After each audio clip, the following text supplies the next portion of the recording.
హనుమకొండ జిల్లాలో అధికారుల నిర్లక్ష్యం ప్రజల ప్రాణాల మీదకు తీసుకొచ్చింది. అధికారుల సమన్వయ లోపంతో 6 కాలనీలను వరద ప్రవాహం ముంచెత్తింది.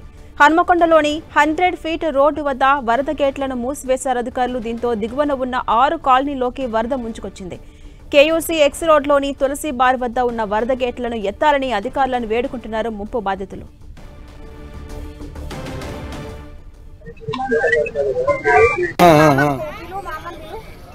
ఓకే ఓకే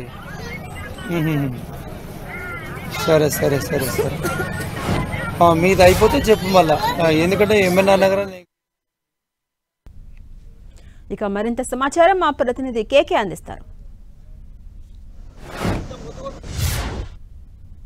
మొందా తుఫాన్ వరంగల్ నగరాన్ని ఒక్కసారిగా ముంచేసింది. కనివిని ఎరగని రీతి లోపల కాజీపేట, వరంగల్, హన్మకొండ ప్రాంతాలన్నీ కూడా జల దిగ్బంధంతో చిక్కుకొని విలవిలలాడుతున్నాయి. దాదాపు మొత్తం 100 కాలనీలన్నీ కూడా మొత్తం జల ప్రళయంలో కొట్టుమిట్టాడుతున్నటువంటి పరిస్థితి. ప్రజలంతా కూడా బిక్కుబిక్కుమంటున్నారు. ప్రస్తుతం మనము కాజీపేట నుంచి 100 ఫీట్ కేయూసీ వరకు ఉండేటువంటి కనెక్టివిటీ ఉండేటువంటి కేయూసీ ఎక్స్ రోడ్ వద్ద ఉన్నాం. ఈ ఎక్స్ రోడ్ వద్ద మనం చూడొచ్చు సమయనగర్, సరస్వతి నగర్, మాధవ నగర్, అదేవిధంగా ప్రగతి నగర్, ఈ ప్రాంతంలో ఉన్నటువంటి టీవీ టవర్, అదేవిధంగా అమరావతి నగర్, ఈ ప్రాంతాలన్నీ కూడా ఉండేటువంటి ప్రాంతం. పేద మధ్యతరగతి ప్రజలు నివసించేటువంటి ప్రాంతాలు జల ప్రళయంలో ఏ రకంగా కొట్టుమిట్టాడుతున్నాయి. దాదాపు 2 రోజులుగా ఇళ్లకే పరిమితమైనటువంటి నిరుపేదలంతా కూడా కాలరాత్రిలో మొత్తం పాములు, విషపురుగులతో సాహసం చేస్తున్నటువంటి పరిస్థితి ఉంది.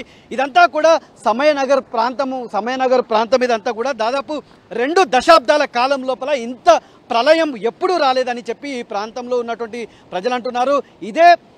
ఇదే చోట ఇదే సమయనగర్ ప్రాంతం లోపల గత ప్రభుత్వ హయాం లోపల పెద్ద ఎత్తున నష్టం వాటిల్లడంతో అప్పుడు ఈ వరద ముంపు నుంచి ప్రజలను కాపాడడం కోసం గత ప్రభుత్వం దాదాపు 100కు పైగా కోట్లను వెచ్చించి డక్కన్ డ్రైనేజ్ సిస్టమ్ను ఏర్పాటు చేసింది. మనం చూడొచ్చు, అంటే ఈ రోడ్డుకు లెఫ్ట్ సైడ్, రైట్ సైడ్ దాదాపు 100 మీటర్లకు పైగా మొత్తం వాటర్ అంతా పోయే విధంగా డ్రైనేజ్ సిస్టమ్ని ఏర్పాటు చేశారు.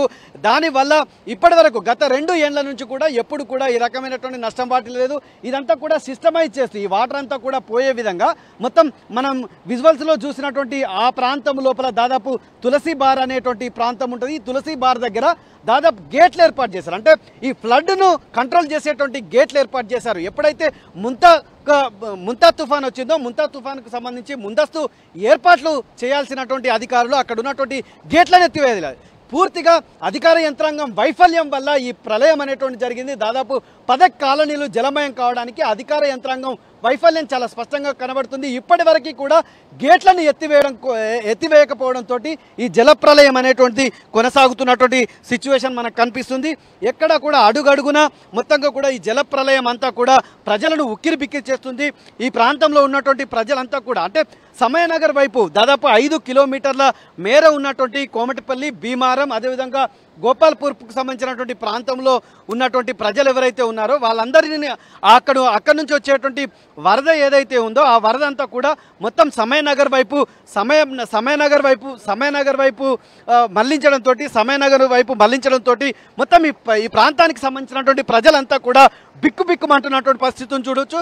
మొత్తం 5 కిలోమీటర్ల మేర వచ్చేటువంటి వరద అంతా కూడా ఈ రకంగా ఇక్కడ ఉన్నటువంటి పేద మధ్యతరగతి ప్రజల ఇళ్ల వైపు ఈ వరద మళ్లించడం వల్ల ఈ ప్రళయమైనటువంటి జరుగుతుంది. ప్రధానంగా ఈ వాటర్ ఏదైతే ఉందో ఈ వాటర్ని అంతా కూడా పూర్తిగా సిస్టమైజ్ చేసి ఆర్గనైజ్డ్గా మళ్ళీ అక్కడ ఉన్నటువంటి డ్రైనేజ్కు చేర్పించాలి. అంటే ఈ ప్రళయం ఎందుకు జరిగింది ఏంది, ఈ డక్కన్ డ్రైనేజ్ సిస్టమ్ లోపల ఎక్కడ లోపము, దాన్ని ఉపయోగించుకోకపోవడం వల్ల వచ్చినటువంటి నష్టం ఏందో అడుగుతారు. సార్, ఎందుకంటే ఇంత 2 దశాబ్దాలుగా రాని వరద ఇంత పెద్ద ఎత్తున ఎందుకు వచ్చింది, ఎక్కడ వైఫల్యం కనిపిస్తుంది?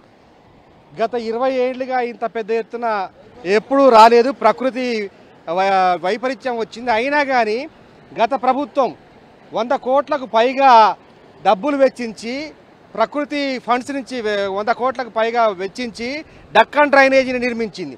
డక్కన్ డ్రైనేజ్ అనేటువంటిది పాశ్చాత్య దేశాల యొక్క డిజైన్. ఈ డిజైన్ అనేటువంటిది ఇప్పుడున్నటువంటి ప్రభుత్వం కంటే జిల్లా అధికార యంత్రాంగం సకాలం లోపల గేట్లను ఓపెన్ చేయించాలా.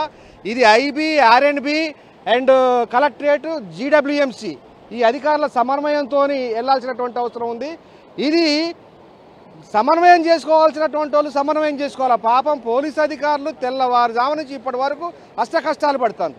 కానీ జిల్లా అధికారులు సమన్వయం చేసుకోకుండా, అలర్ట్ కాకుండా ఈ సిస్టాన్ని ఓపెన్ చేసుకొని కరెక్ట్ యూటిలైజ్ చేసుకోవాల్సినటువంటి అవసరం ఉంది. కాబట్టి ఎవరైతే సమన్వయం చేసుకోవాలో వాళ్ళు సమన్వయం చేసుకోవాలి. ఇప్పటికైనా అట్లా చేయడం అనేటువంటిది జిల్లా పోలీస్ అధికార యంత్రాంగానికి మాత్రం ప్రత్యేక కృతజ్ఞతలు. సో ఇది మొత్తంగా కూడా అధికార యంత్రాంగం వైఫల్యం వల్లనే ఈ రకమైనటువంటి ప్రళయానికి సమయనగర్ ముంపుకు కారణం అని చెప్పి ఇక్కడ ఉన్నటువంటి స్థానికులు తమకు సంబంధించినటువంటి ఆవేదన వ్యక్తం చేస్తున్నటువంటి పరిస్థితి ఉంది. కెమెరామెన్ సునీల్తో KK 10 TV వరంగల్.